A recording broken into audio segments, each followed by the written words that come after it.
In just a few moments, we will hear from our newly seated Congressional Delegation. But before we do that, I would like to introduce President and CEO of the Orange County United Way, who was absolutely instrumental in helping the OC Forum in putting together today's program. Please help me welcome Sue Parks.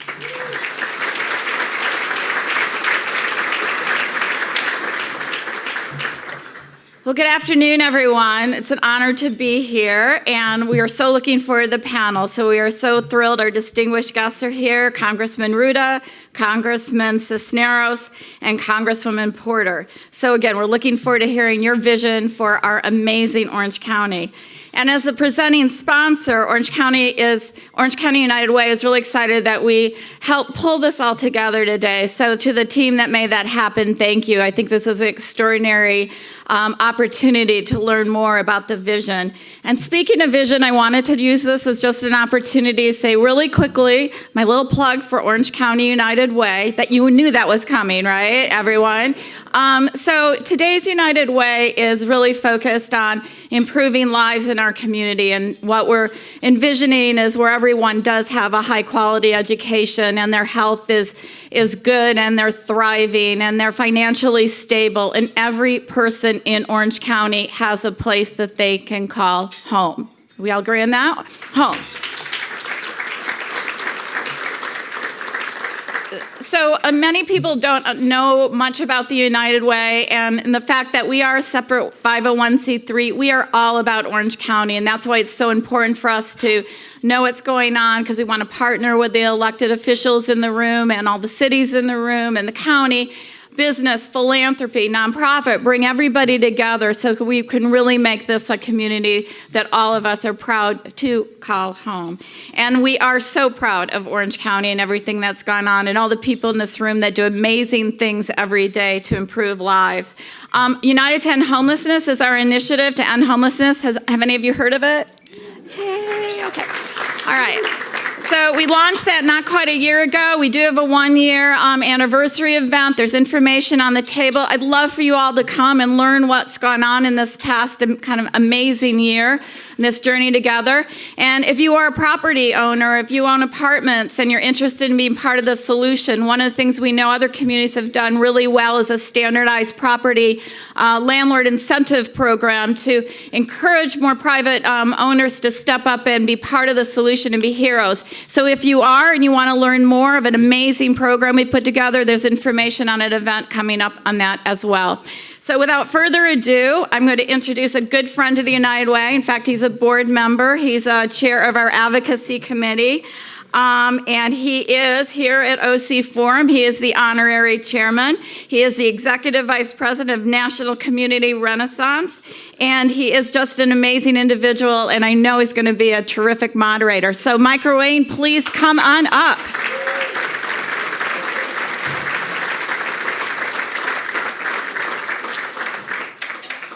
you. Let's go ahead and have the congressional panel join me.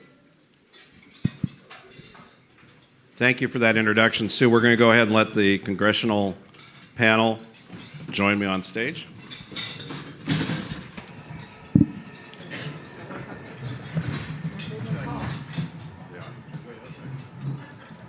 This is the hardest part. Yeah. Getting into the chair. Thank you.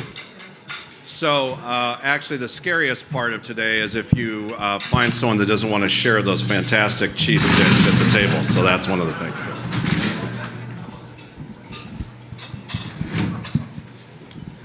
So we're going to go ahead and kick it off. And as you know, the format today is some questions for the panel, and then we have audience Q&A following the moderated panel discussion. And all three of you have had a lot of time on television and in the district as well as in DC. So I know we've seen a lot of you, but today it's going to be more of an Orange County audience, and they're very interested in how Orange County and sort of some of the priorities and issues here.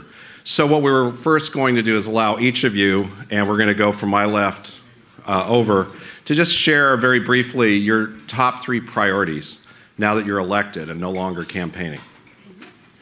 So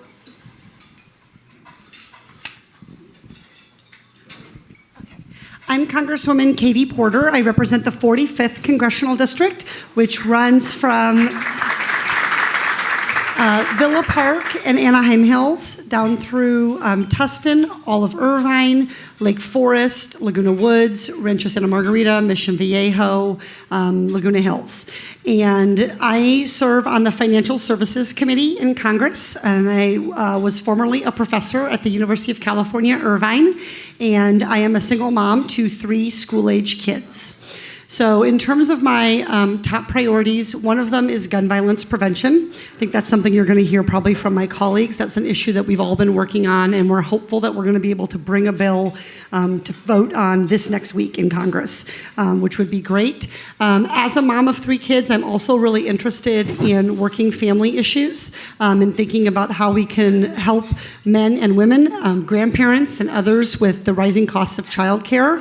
When my daughter was 4, she went to the University of California, Irvine preschool. And I felt very fortunate to have on-site daycare, and I paid for it, of course. And her tuition at UC Irvine's daycare center was more than it would have been for her to be an undergraduate at the University of California, Irvine. And while I'm very proud about what that says about our state colleges, it is a big challenge for our working families, particularly as the pace of technological change increases.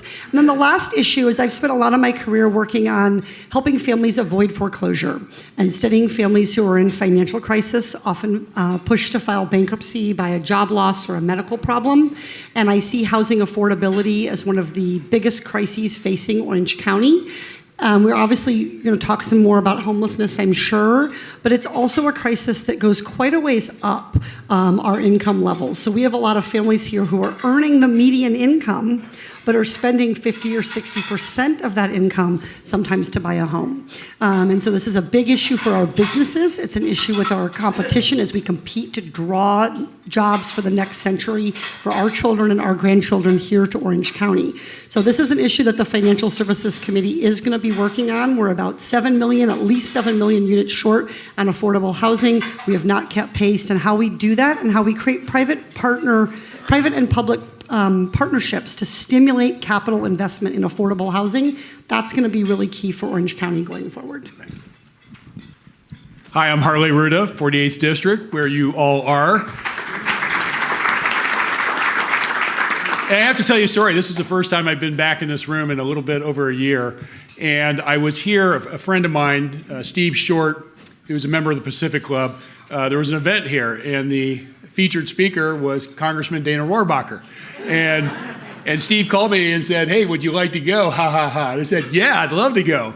And he goes, "Wait, seriously, you want to go?" And it's like, yes, I'd like to meet him, see him. And so came here, and shortly after sitting at the table in that back right-hand corner, they had the podium set up over there, the general manager comes over and gets my friend Steve, takes him outside because apparently I had been spotted.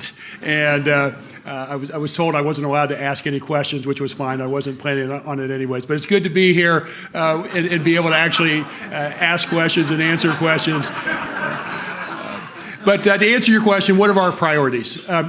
The same priorities that we campaigned on. Several of them are local based, and that is for me and for the constituents of the 48th District, and this also applies across Orange County. Katie talked about affordable housing.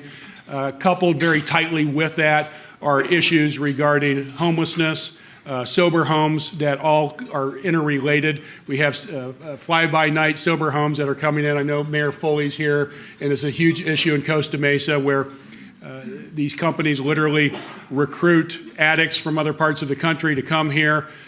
They provide less than adequate services to address that addiction. 6 months after the benefits run out, the term is curb them and literally put them on the curb to add to the homelessness population here. So all of those local issues are important. In addition to other local issues that I'm working to address is the airport noise from John Wayne Airport that affects a lot of our constituents. And Sand Onofre, which is a disaster waiting to happen. That is one of 200 plus sites across the United States that has spent nuclear fuel sitting on site with no intermediate or long-term solution in place. And it's even worse here because in addition to the question of rising tides, earthquake zone, and terrorism, we have a triple threat that we need to address. The committees I'm on also are going to dictate what my focus is going to be. I'm on transportation and infrastructure, two subcommittees, highways and water, which I think are so important to this area. And the other subcommittee or committee I'm on is oversight and reform. And there's a subcommittee there that I'm on national security and environment. Environment, I'm chairing that subcommittee. And the reason I'm excited about that, because I penned an op-ed about a month ago about the intersection between infrastructure and climate change, how we can use infrastructure to help address climate change, on how we source the materials, use the materials, build the materials, maintain the materials, and meet the needs of our growing infrastructure complexities. And with these two committees, I feel very confident that I can help shed light on this area and work with both the Democratic caucus and Republican caucus to find solutions. So glad to be here with you today. Good afternoon, everybody.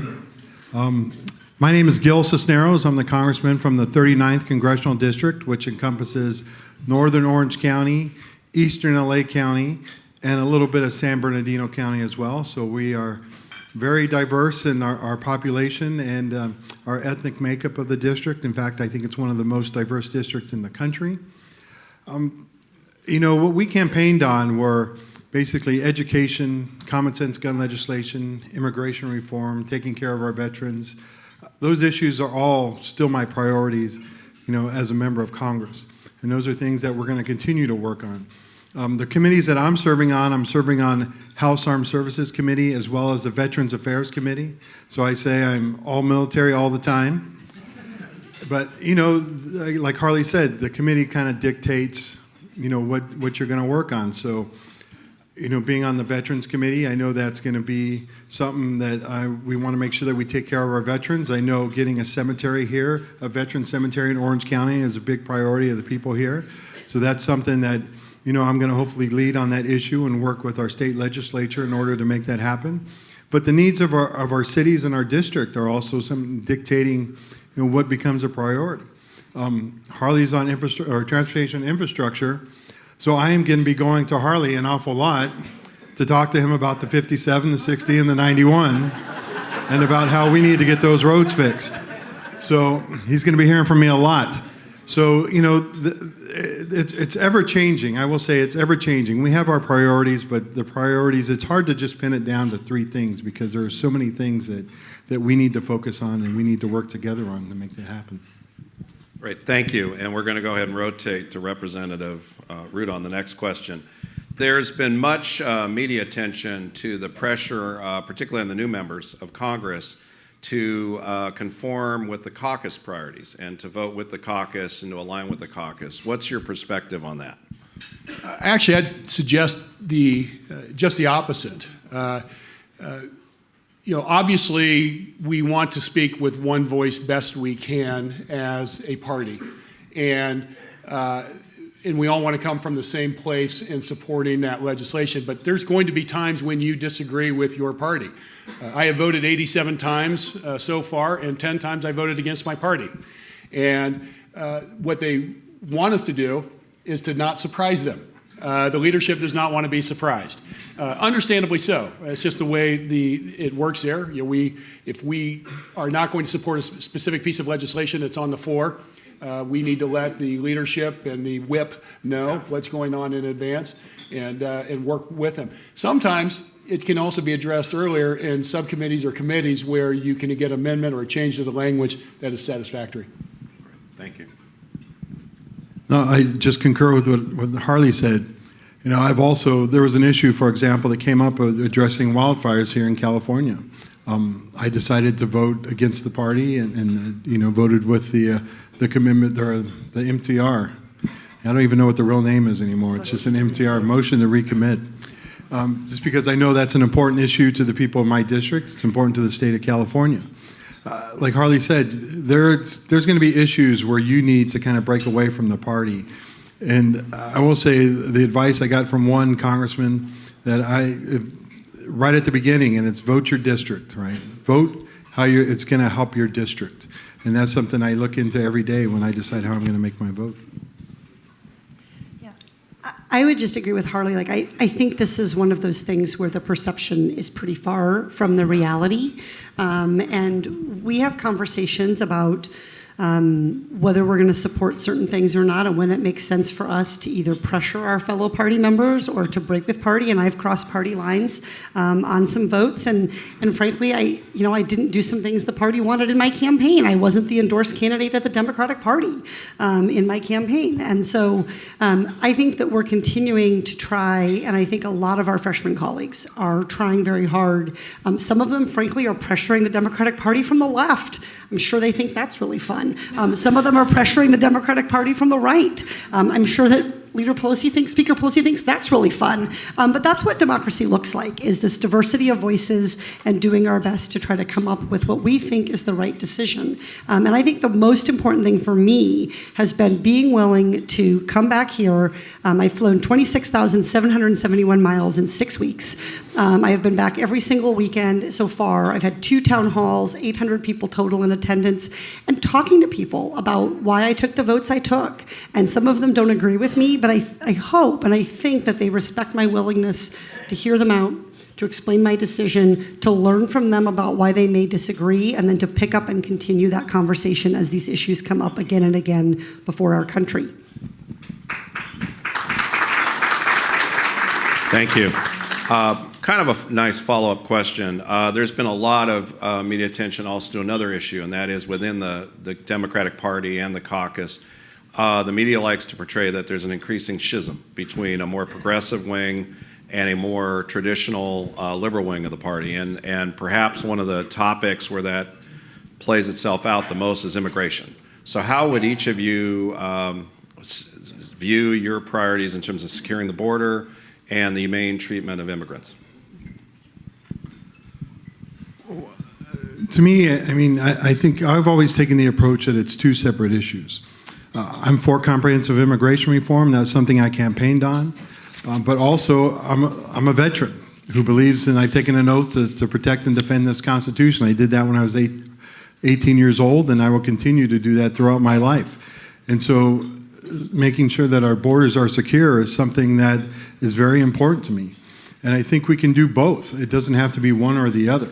I think we need to have a process to where we can basically streamline our immigration reform to make it, we know, well, the one thing we know, immigration reform is supported by a majority of citizens in the United States. And we can do this. We just got to continue to work on it to make it happen and make sure that everybody can come together at the table so that we can find a process where, I say streamline the process, where people can go. It shouldn't take you 15, 20 years. And this is something that people that I talked to on the campaign trail were saying, that they've had relatives that they've been trying to get citizenship for or bring into the country for like 20 years. It shouldn't take that long. So that's a process that we need to fix and that we need to make better. But at the same time, there's this thing that Democrats, people like to think, or they sell in the media, that somehow Democrats don't believe in protecting our borders. Nothing could be further from the truth. We just want to make sure that it's done smart and it's done well. I think this bill that we just passed that opened up the government, we had over, in the humane approach, we had over $500 million, $500 million that went towards the, humane, making sure that kids, when they came in, they had a blanket, making sure that they had a toothbrush. Some of it went to, to fixing some of the barriers that needed to be fixed in support of what's going on there. So they can both be done, and I think we've done a well job of making sure that that's going to happen. Yeah, sure. It's absolutely inherent in the definition of being a nation and a nation state that we have border security. And if you've traveled overseas and been to countries that lack border security, you know that those countries are suffering and are struggling. And so there's no disagreement, I don't think, in the caucus about the need to strengthen the border in terms of border security. I think the question is that are we focusing on taxpayer effective strategies? So we are the guardians of your tax dollars, and I take that extremely seriously. So if we're making investments to improve our border security, I want to make sure we're getting a return for that investment. We know, for instance, that the vast majority of illegal drugs that come into this country that do grave harm in our communities come through our ports of entry. So strengthening the technology at those ports of entry is incredibly important, and the bill that we passed does that. So at the same time, the United States also has a role to play as a world leader in fighting for democracy and for standing up for human rights and in not demonizing people based on their religion or their ethnicity. And so things like the Muslim ban, in my view, are a move in the wrong direction for us, not just for our country, but for our credibility around the world. So I think that when, that bill was a compromise. It didn't have everything I would have wanted. It didn't have everything I think anybody would have wanted. But that bill was a step in the right direction, making sure that we're funding immigration judges to make decisions that are best for the American people, strengthening our ports of entry, providing funding to make sure that where we have barriers and walls and fencing, that we're updating that and adding it where possible. So I think this is an issue where I will tell you as a representative, I got lots of phone calls on this issue, and they were literally a third. They were a third, build the wall right now, bigger the better. They were a third, don't you give President Trump $1, and they were a third, just make government work. And so between those three choices, I hope you're relieved to hear that we went with the middle one. We went with the just make government work choice. But I think what Gil is indicating about, we know that this work isn't done. And we know that when we say we're for comprehensive immigration reform, that people read different things into that. And so beginning to flush out what do we mean when we say comprehensive immigration reform? There's a lot of work that our party needs to do on that front. There's a lot of work that our Republican counterparts need to do on that so that we can find those consensus immigration issues and begin to move those forward bit by bit in the upcoming months. So this narrative that Democrats support open borders is fake news. In 2013, the Senate, bipartisan support, 2-1, passed Senate Bill 744 that provided $46 billion for border and port security, redo the visa program, and a pathway to citizenship for Dreamers and other individuals who have been in our country for a long time and did not commit any violent felonies. That legislation went to the House of Representatives, where it had bipartisan majority support. And it did not come to the floor to be voted on because Speaker Boehner was told by the Tea Party, you'll no longer be Speaker if you let it on the floor. This was the infamous Gang of Eight. And this was great legislation in the sense that it was a compromise in a lot of different ways. So we need to level set. We had a president who came to the presidency stating that Mexico would pay for the wall. Guess what? Mexico's not paying for the wall. 2 years, the Republicans held the House, the Senate, and the White House. And not even the Republicans in the House would support his idea of building a wall on the southern border and trampling over private property citizens' rights. So we need to level set and look at where we are. And when you recognize, too, that every single representative on the southern border, Republicans and Democrats, do not support a wall, we should probably listen to them. And then the final thing I'll share with you on this is that the president cited 3 primary reasons for the need to build the wall. One was the influx of illegal immigration across the southern border. It is at a 80% low compared to what it was in 2000. 80% it is down from the year 2000. So we are doing what we need to do in that regard. The second one was the drugs coming in across the border. Katie pointed out they're not coming across the border. It's coming in our ports of entry. 85% of all illicit drugs from the south come through our ports of entry, not the border. And here's the key stat on that. At best, we're interdicting 20% of it. So if you want to stop illegal drugs from coming into the United States, beef up port security to stop those drugs from coming over. And then third was the tie to individuals coming into the U.S. with ties, potential ties to terrorists.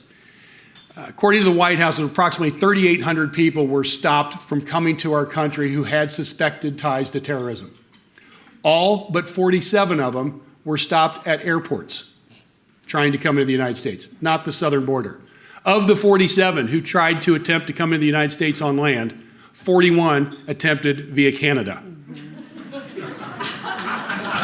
I don't hear anybody saying we should build a wall between us and Canada.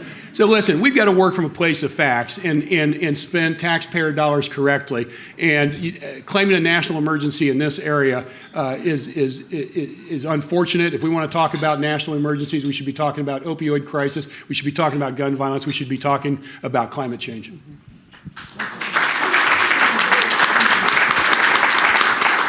Thank you. And the applause was from all the Canadians in the room, too.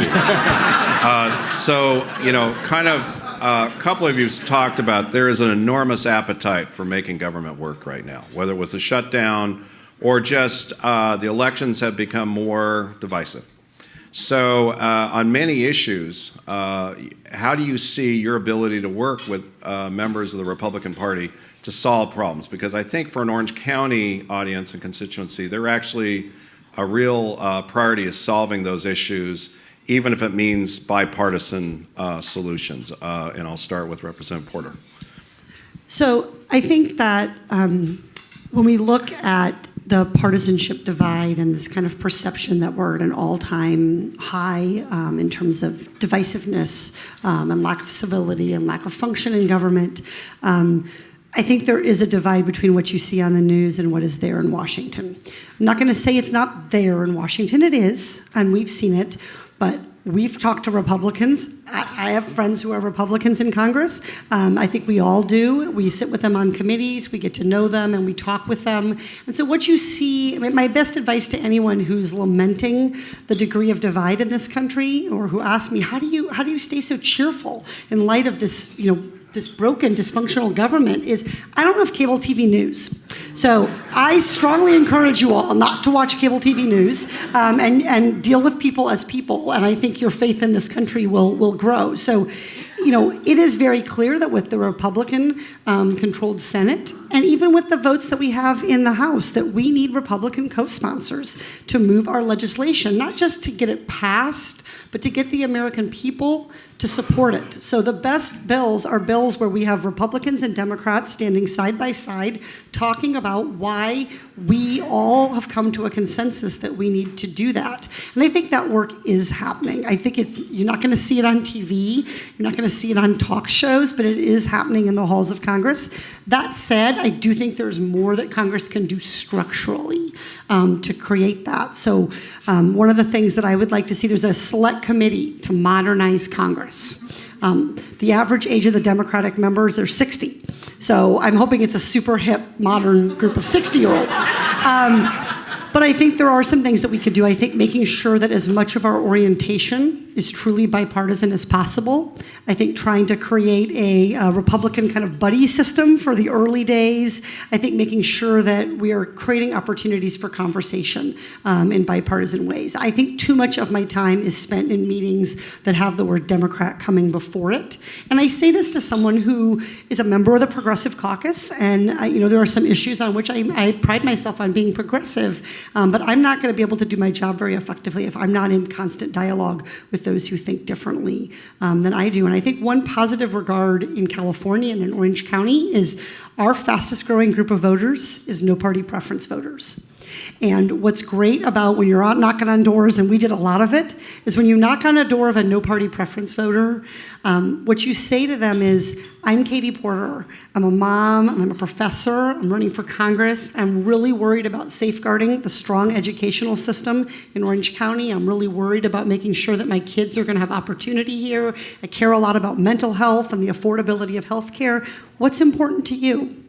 And those are the kinds of respectful, open conversations that we should be having, not just at the door, but hopefully in Congress, and then eventually maybe we can get the media back to where it reflects where I think the American people are. So I just wouldn't take what you see on the news. I wouldn't say it's fake, but I would just say the news are, Republicans and Democrats are getting along and government's functional, doesn't sell papers in the same way or doesn't get viewers in the same way, but it is there and it's real and we've seen it.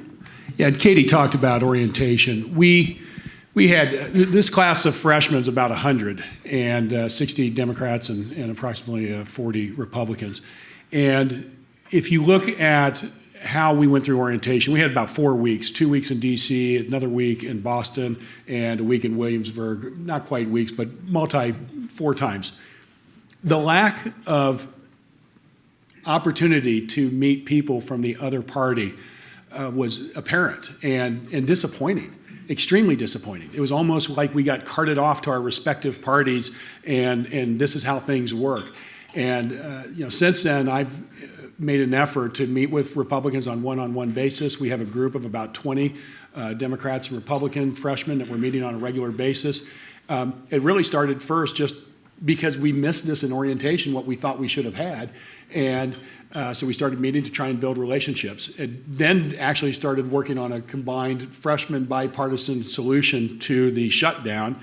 Fortunately, the leadership of both parties figured it out before we did, and I'm glad that we got the 35 days taken care of. But we're going to keep working. We all ran on trying to be bipartisan, and we're going to continue to do so. So I feel very fortunate that I'm on 2 committees that are very, nonpartisan. The Armed Services has 1 staff, that serves both the Republicans and the Democrats. Veterans Affairs, we've already passed a bill helping our veterans and supporting our veterans. I was actually able to add 2 amendments to that bill that was supported by the other side. So we can work together. We've shown that we can work together. We'll continue to work together. And, I've actually been on a CODEL already to visit some of our Air Force facilities there in Nevada. What's a CODEL? A CODEL is see, I got to learn, you'll know. But a CODEL is basically a group of congressmen go on a trip together to go and see like different things and different events. Or the one I went to actually was sponsored by the Air Force, and we went to go check out some facilities there in Nellis Air Force Base in Nevada. But it was a great trip, and really on the trip there was no Republican, there was no Democrat. Everybody went there together. We joked around together. Our questions are all in support of the same thing about how we can best support our military and support our Air Force. And I feel very honored to serve on these 2 committees, and I think it really kind of shows that when we put our heads together, we can go out there and make things together and work together to get things done.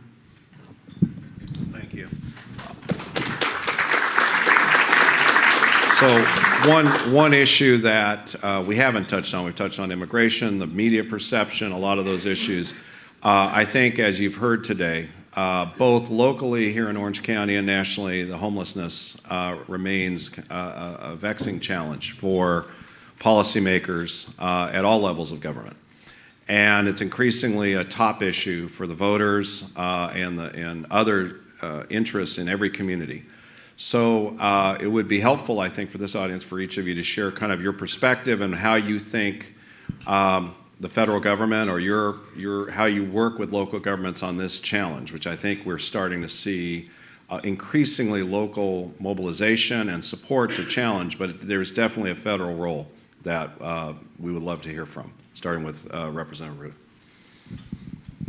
I talked a lot about this on the campaign, and even mentioned it earlier, that there is the homelessness problem, the housing affordability, the amount of people that we have, situations where we have multiple families in the same apartment or the same house because of the affordability issue here. It is a very complex issue, and it's going to take local, state, and federal government working together. I'm encouraged by what I am seeing at the state level in trying to address this issue.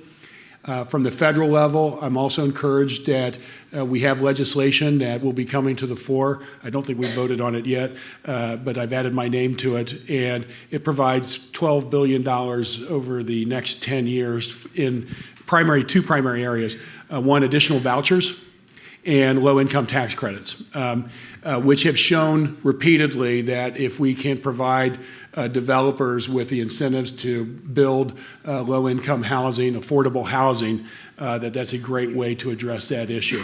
And I think our job is to work with our respective community members, many of you in this room right now, in how Again, these are integrated issues and how we can bring local, state, and federal funding in a coordinated way to address these issues. I am proud to represent the 39th Congressional District and proud that so many cities in that district are working together to tackle this problem. They're working there together. There's already facilities being scheduled, being planned that they can go. They're going to house, provide beds to the homeless as well, not just beds, a place to sleep, but also services that they need, whether it be from mental health services to helping them find a job. And I've met with the different cities in my district just to sit down with them and find out what their needs were. And I know the homelessness issue was an issue that can continue to come up with every city that we met with. And so Harley's right. We need to tackle this problem at all three levels of government, local, state, and the federal issue, so that we can all work together to make this happen. I, as a representative of these cities, of this district, the 39th, I went to them and I asked, how can I help and support you? And then so now it's my job to be there in Washington to see how I can support you at the federal level to make sure that we get you the funding that you need so that we can help, basically tackle this problem. And I don't think we'll ever eliminate it. That would be I always consider myself a realistic problem, right? There's always going to be those that will never be able to eliminate this problem, but we can go and we can put a big dent in it and try and serve those that really give them the help that really need the help. I think also in Northern Orange County, the task force that was created by combining the different police forces and as well as the sheriff's department that represent those cities, working together, not only on the homelessness issue, but also the gang violence issue in the county as well. We need to be able to support those issues, to support those programs, and that's as the representative there in Washington, it's my job to see how we can help get funding to protect those and make sure that those issues, or make sure that those programs are going to be there so we can tackle those issues. So on the House Financial Services Committee, the very first hearing that we had was a full committee hearing, all of the members, to talk about homelessness. We had Fiona Ma from homelessness, and we had 6 witnesses there. It was the first time that they'd had a hearing on homelessness in a long time.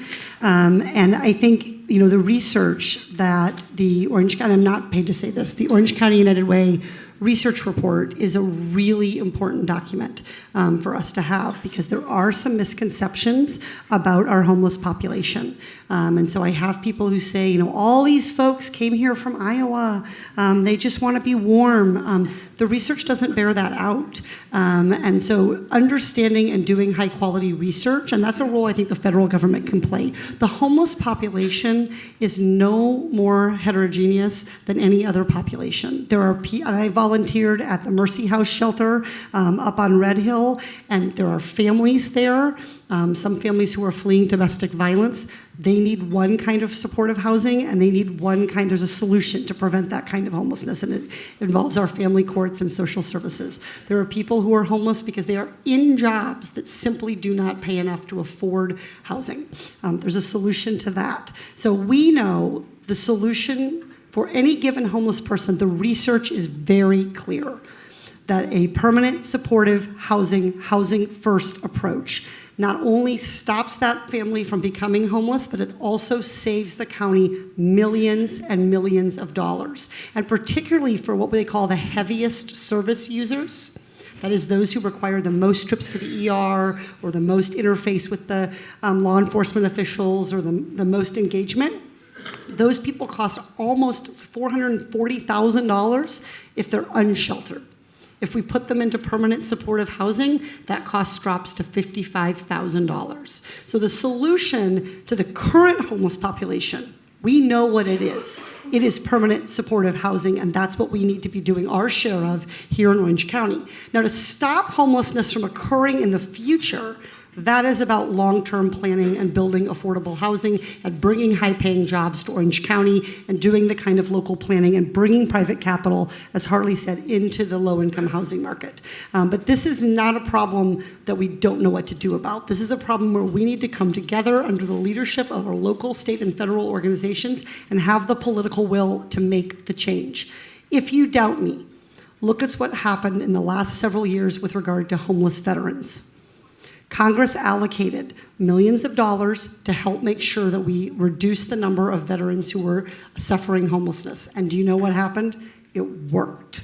Those veterans are in permanent supportive housing today, and they are living with the dignity that they deserve for having served our country. So we have a path here in Orange County. We have work to do at the local level, the state level, and the federal level.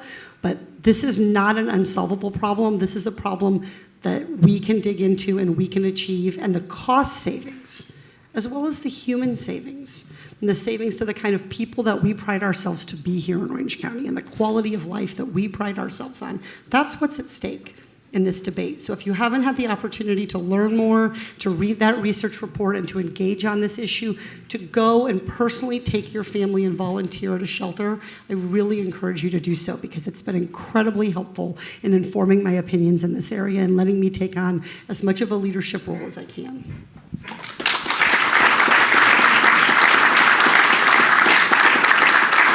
Thank you. Our final panel question before we open it up for audience Q&A. When we would do this program 10 years ago, one of the biggest challenges for members of our congressional and our state delegations was the image of Orange County. And it hampered their ability to be an advocate because the perception was not the reality. The perception, again, on television and other media sources, was Orange County, wonderful weather, affluent, everyone is rich, and why would they need anything here? We do an annual program where we profile the county here at the Orange County Forum, and you can read the report, or the 20-second vignette is Orange County is a very expensive place to be poor. And that addresses a lot of those topics. So how do you think your election is changing the image of Orange County and your ability to get things done in terms of the great diversity within this county, as well as the needs that exist even with all this affluence? And we will start with Representative Cisneros. Well, they're not filming any Housewife episodes down in the 39th.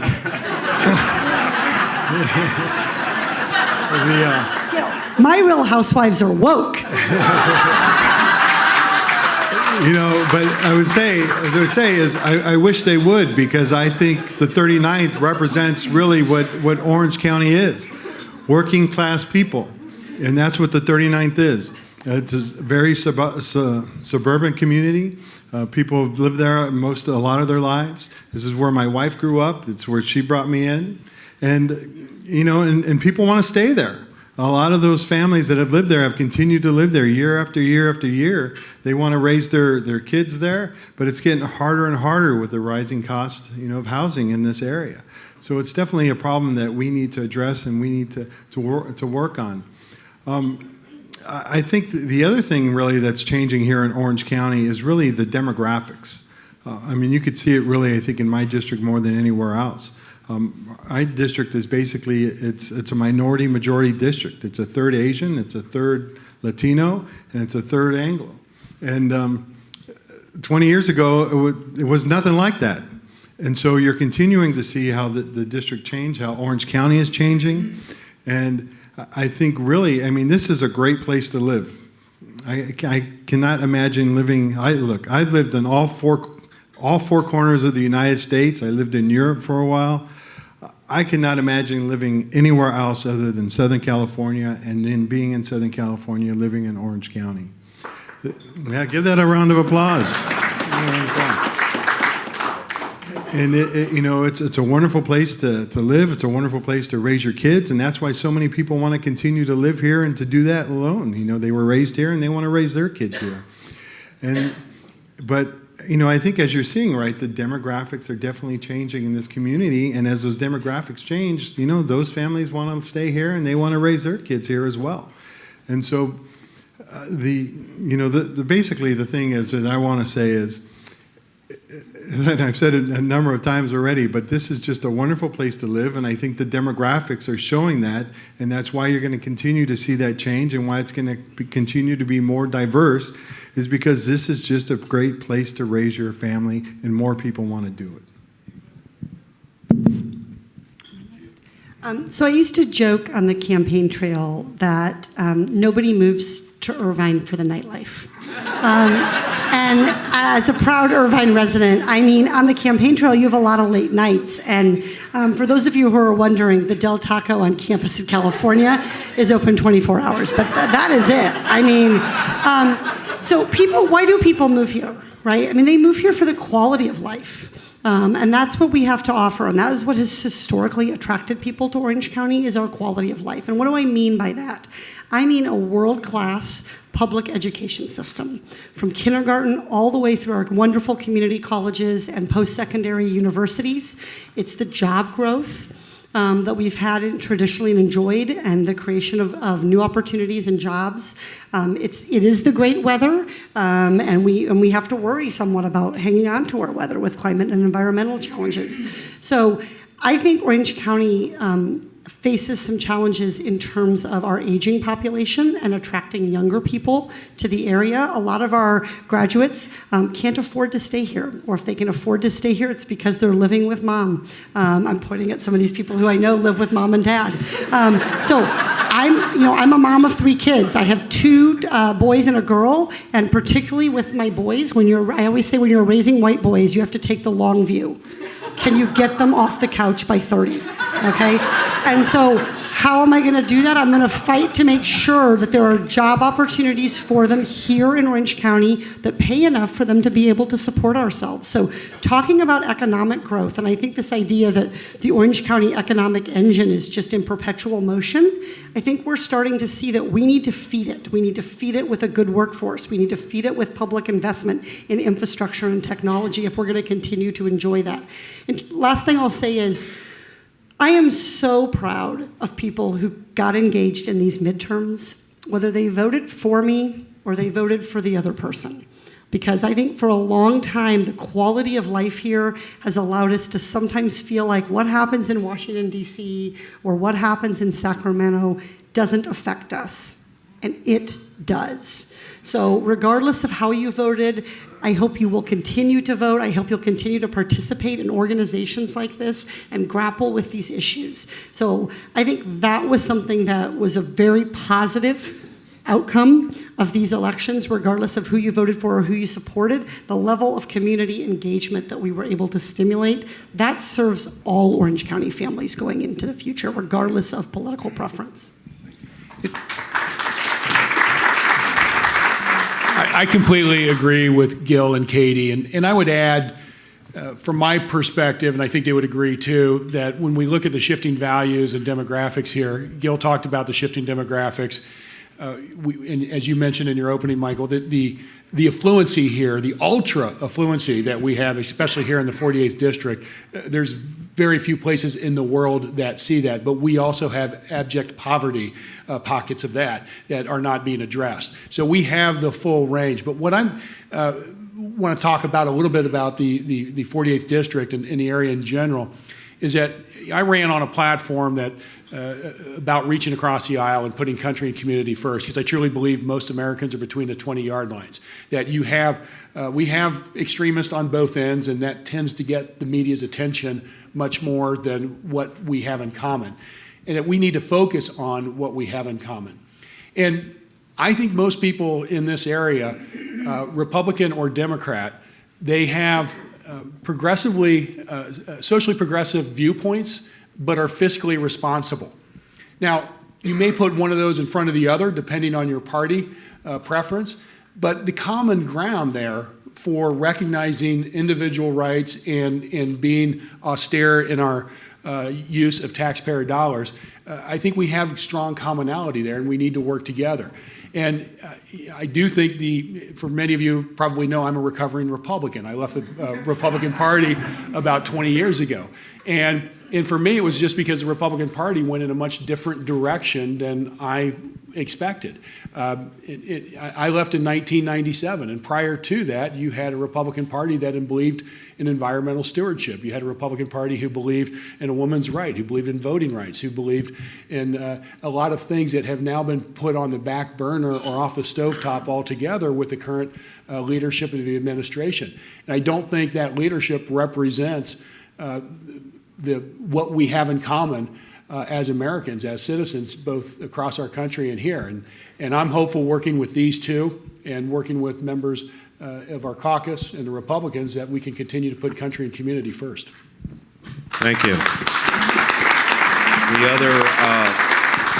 We'll now transition to the audience Q&A portion of our luncheon program. And just a reminder, in addition to our value of civility and public discourse, particularly for the elected officials in the room, a question is a sentence or two that ends with a question mark.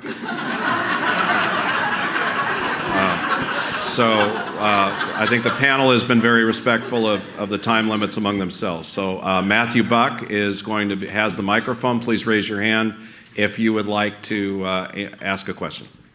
I had a quick question of my own, real quick. How are you going to win the hearts and minds of those who didn't vote for you in November? So I am hard at work at this, and what I have said at the public events that I've had 2 town halls now, 400 people at each of them, and what I have said at each one of them is I want to extend a special welcome to anybody here who voted against me, because I am really grateful that you are taking the time to get to know me, to ask questions. And so I think we have to be willing to take those tough questions. So at my town halls, I use a gigantic bingo ball spinner. Everybody can write their question on a card. I put through the bingo ball spinner, we draw them out. Everybody has an equal opportunity and an equal chance to be heard. Some of those questions are softballs. You're so great. How'd you get to be that way? I mean, okay. And some of them are really tough. I'm furious at you about your vote on A, B, or C. But I think having as many opportunities for constituent engagement and respecting our constituents. I feel so fortunate that the 45th Congressional District is one of the best educated districts in the country. 20% of voters in the 45th District have a graduate degree. So when you knock on a door, you have to be careful, because behind there is some PhD who's going to tell you how it should be. And so I think really having a respect for that kind of dialogue, trying to model civility, which is something that I think we have tried to do and we tried to do in our campaigns, is really, really important. Be honest, be accessible, and work really, really hard. And recognize that on both ends of the spectrum, there are some people that it doesn't matter what you say or what you do. They're going to make their decisions solely based on whether there is a D or an R next to your name. Yeah, it's being out in the community, being accessible, and I think that's the one thing that we've been trying to do. That's why we've been home every weekend. We've been out and about in the community. We've been meeting with the city councils in our district. It's just that we want to let people know that we are here and we are here to represent you. Thank you. Good afternoon. I'm John Forsythe with the Pacific Symphony. First, I just want to say thank you for public service to all the servants in the community and in the room. Really appreciate your effort. There is a new bill that's been sponsored by Danny Davis of Illinois, H.R. 1260, which is about the universal charitable deduction. And we're all very concerned in the nonprofit sector. There's been a decline in charitable giving, and it's evident now at the end of the calendar year 2018, maybe an unintended or an intended consequence of the tax reform. So I'd like to just hear your position on that, especially given there was $4.1 billion given to charity, and the United Way is sponsoring this event. So thank you.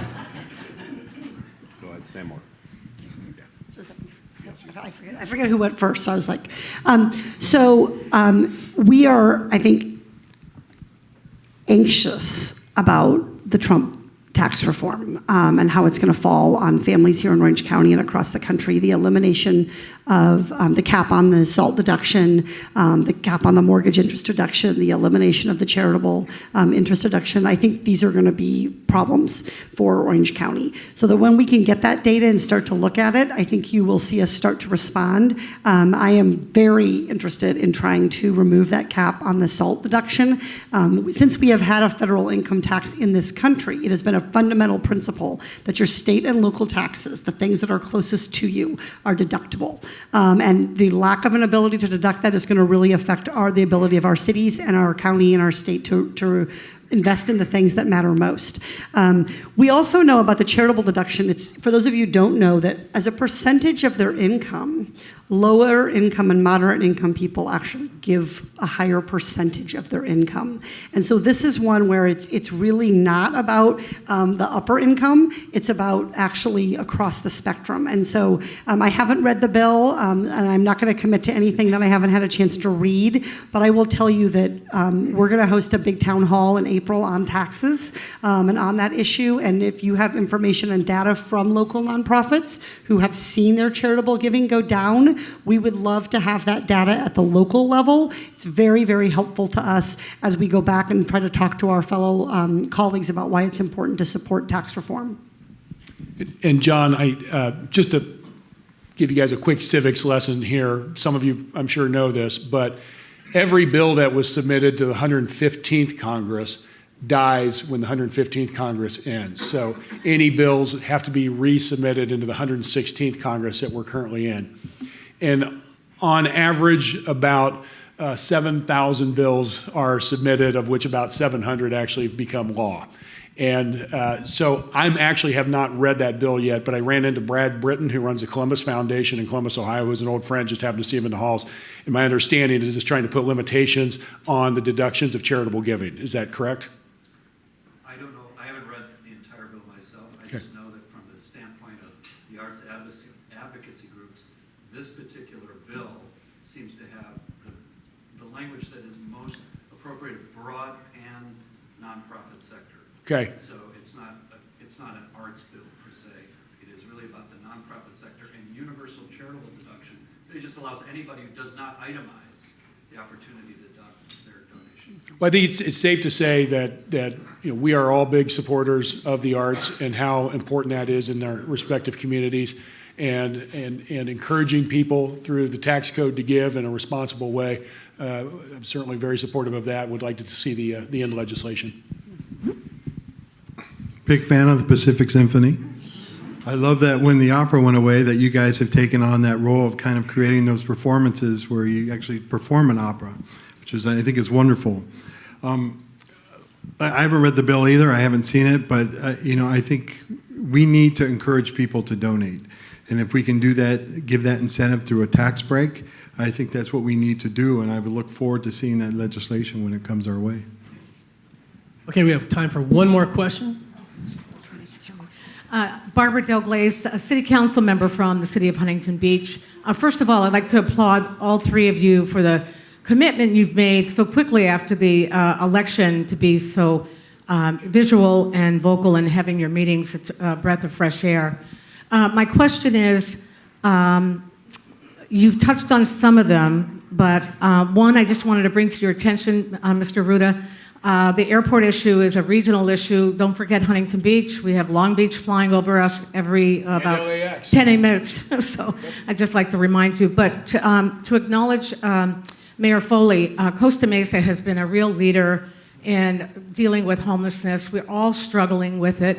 So my bigger question is this. I'm anxious to get something done. How can we, as electeds and people in this room who care very passionately about Orange County, help us? What is it that we can do to make something happen sooner rather than later? It feels really long for some of us here, and so I would just like to invite you to please reach out to us, call upon us in some capacity, please, so we can help you get things moving. Thank you. So a couple thoughts on that. one of the things, when I was going through the campaign, I met with a member of Congress in D.C., and he's like, why do you want to be in Congress? And it's a fair question. And some days it is a question why we do want to be there. But he also kind of pointed out that what is neat about Congress, but very different than local electeds, is that the city councils and mayors can make things happen faster and more impactful for that community. Congress, while it can make things happen, it's typically very small, but affects everybody in the country. So it's working in tandem. But I also think what's really important when, Katie talked a little bit about how excited she was about people being engaged in the political process. If you want to make change, keep a spotlight on it by being engaged, by getting others to keep a spotlight on it and holding your elected officials accountable to keeping their attention on it as well. I got asked a lot on the campaign trail, especially going against a 30-year incumbent. It's like, what are you going to be able to do for us as a freshman that this 30-year incumbent who has all this wisdom and experience there, how are you going to overcome that? It was pretty easy to point out he'd only passed 3 bills in 30 years, so I wasn't too worried about that. But I also talked about this, and this is important. We have in our positions a podium and a microphone wherever we go, and we have an obligation to use it. We have an obligation to lead. We have an obligation to lead on these issues. So working with you, we will do just that. We will take our podium, we will take our microphone, and we will make sure we have a spotlight on these issues. 100%. Like I said, I've always said, I'm not just your representative, I'm also your advocate. So the best way I think you can do that and how we can work together is helping to educate us. We had a group of cities come by our office. I think it was probably my second week in office there. You all came by and you told us about your issues, and you talked a lot about, what Harley mentioned, those homes that are just basically taking in, calling themselves rehab centers and not really doing anything. By educating us on those issues, we can become your advocate on that issue, and we can advocate for you on the state level as well with the assembly and with the governor, but we can also work on those issues at the federal level. So it has to be done in tandem, right? I know you've been on the city council, and it's been something like, it seems like you've been kind of dealing with it like a long time. Us as freshmen, it's all new to us. And so, but we can work together. Like I said, just continue to educate us on the issues, and we can, like I said, be your advocate for our various cities in our districts. The only thing I would add is, the more, Congress is not short on ego. It's not short on old people. Even now, it's not short on men. There's still 75% men. What Congress is really short on, actually, I find, is good ideas. And so one of the things that happens, as Harley mentioned, is, bills die every 2 years. And so somebody takes the bill that's been introduced 8 times, and they reintroduce it, and people are like, geez, fine, okay, fine, I'll vote for it this time. And so bringing good ideas to Congress and being an incubator for good ideas, which I think is a lot of what United Way has tried to do with this homelessness issue. That is a model that I think we can begin to use. So when you come and you say, I don't like airplanes flying overhead, there are no people in this country who want airplanes to fly overhead. That group of people who are like, I love airplane noise. They don't exist, right? So trying to come up with as concrete of solutions and ideas that you can, partnering with some of the world-class research institutions that we have here and world-class nonprofits and advocacy institutions to try to come with ideas for what can be done and very specific asks, right? That is very, very helpful to us because we have a huge range of issues and we are trying very hard to meet your needs. But the more that you can stay in touch with us and engage others in the community and create partnerships, that will really leverage your voice and help us drive solutions toward the problems that are of concern to you. Let's thank Mike, Katie, Harley, and Gil. What a great conversation. Great conversation. Thank you. Before you go, we want to just say thanks again for the support that we got here from our Congressional Delegation. And today's program will be available shortly online and on demand, thanks to our friends at Cox Communications. Event photos will be posted on the forum's website as well as Facebook. Thank you so much for coming. Continue the conversation.